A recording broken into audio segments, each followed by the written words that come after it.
इस प्रकार की विचारधाराओं को छुपाकर उसको बढ़ावा देने का यदि कोई प्रयास करे तो आप उन लोगों में सम्मिलित हैं जिन लोगों ने if you are encouraging the sexuality in the church, आप कहीं ना कहीं उन गर्म हवाओं का कारण बने हुए हैं जिससे जमीन फट गई है। डेजर्ट, आज कलीसिया में पवित्र आत्मा का आवाजाही बंद हो गया है।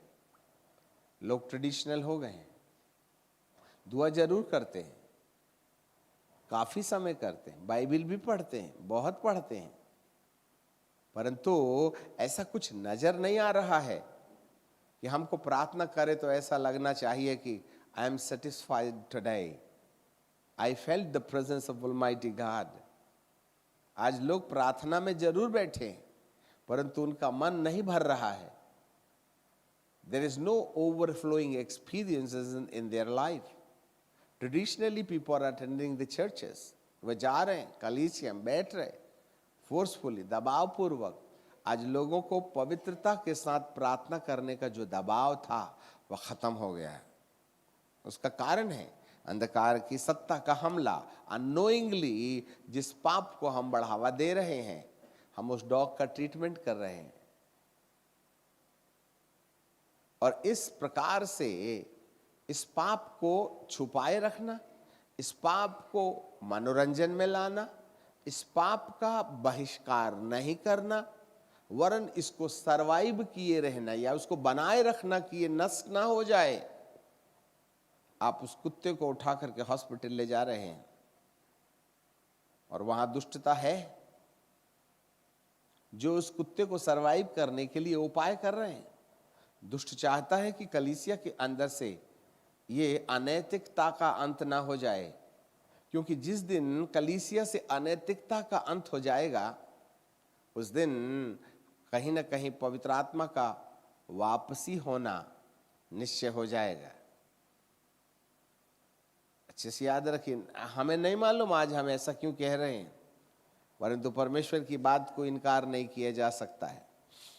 जी हाँ, और इस पाप के कारण और इसके लिए हमारे पास में ये जो तकनीकीवाद ने बहुत आसान तरीका दे दिया है और वो है मोबाइल। ये जो मोबाइल और इंटरनेट और जियो सिम और जियो नेट, एक बार पैक मारो और जिंदगी भर नहीं, 3 महीने तक पाप का भोग लगाओ। घर बैठे दुनिया हमारे लिए पूरी बिना कपड़े के है। ऐसे वाले अधर्म के विरुद्ध पवित्र आत्मा का क्रोध, जलजलाहट आएगी। याद रखिएगा, आगामी दिनों में यदि तकनीकी का ज्यादा उपयोग किया तो तकनीकी के ऊपर परमेश्वर का हमला होगा, जिससे कि उसके द्वारा जो अंधकार की ताकतें कहीं ना कहीं उसका दुरुपयोग कर करके आपकी मानसिकता को खराब करने में लगी हुई हैं। परमेश्वर की जलजलाहट इस तकनीकीवाद पर उतरे, ये भविष्यवाणी है। दूसरी ओर से ये जो गरम गरम हवाएं हैं, ये गरम हवाएं ही हैं जो जमीन को तिड़का दे रही हैं, फट जा रही है जमीन।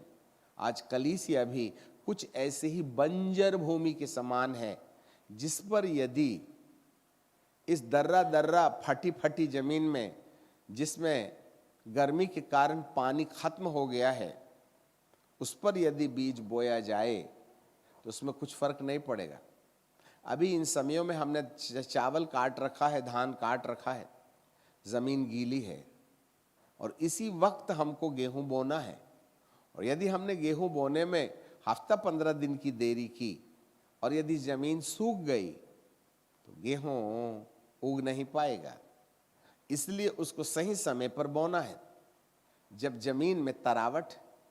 आज कलीसिया की तरावट खत्म हो गई है, ध्यान दीजिएगा, कलीसिया की तरावट खत्म हो गई। आज परमेश्वर के भवन में जाने का अब मन नहीं होता है, क्योंकि अच्छा नहीं लगता हमको बोर बोर फील होता है। वो तो मजबूरी है, हम आ जाते हैं, इंटरेस्ट नहीं है, दबाव है। अरे चलो भाई, समाज में रहना है, जाना तो पड़ेगा एक हफ्ते में, भले माथा खराब हो, कोई बात नहीं, वहां सो लेंगे हम। जी, याद रखिएगा, यहाँ बाइबल का प्रभु स्पष्ट बता रहे हैं। तो ये जमीन जो है इस गर्म हवा के कारण तिड़क गई है।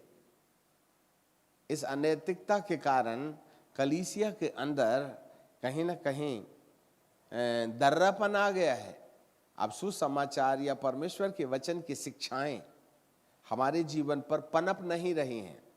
अब मैं एक प्रश्न पूछना चाहते हैं, आप में से जितने लोग हैं सब परमेश्वर का वचन कहीं ना कहीं सुन रहे हैं।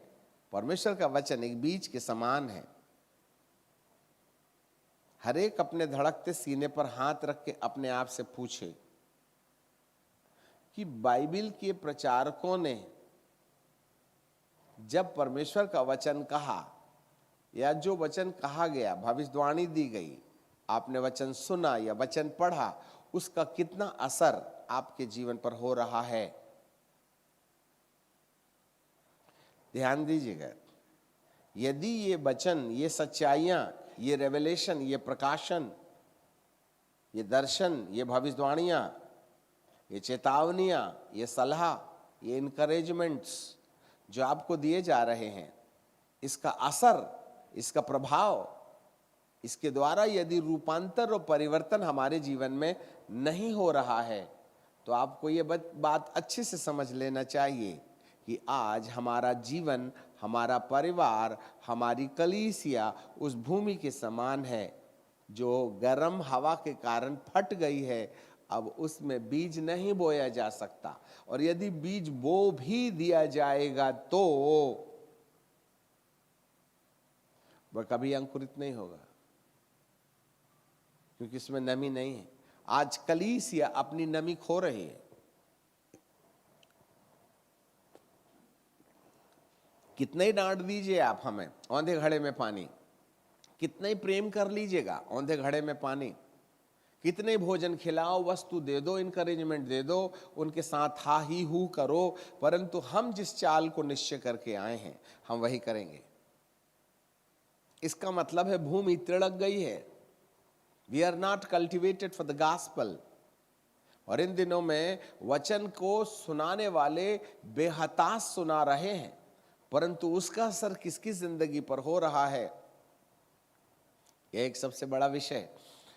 अब जिनके जिनके अंदर परमेश्वर के वचन का कोई प्रभाव नहीं पड़ रहा है, भविष्यवाणी का कोई प्रभाव नहीं पड़ रहा है, यदि वे अपने जीवन में तमाम दर्शनों को कैजुअल या ग्रेजुअली ले रहे हैं, सामान्य रीति से ले रहे हैं, भविष्यवाणी के वचन पर वे लोग गंभीर नहीं हैं, तो जो लोग परमेश्वर के वचन के लिए गंभीर नहीं हैं, जो सलाह के लिए गंभीर नहीं हैं, उनका जीवन कुछ ऐसा ही है जैसे गर्म हवाओं से जमीन फट जाती है।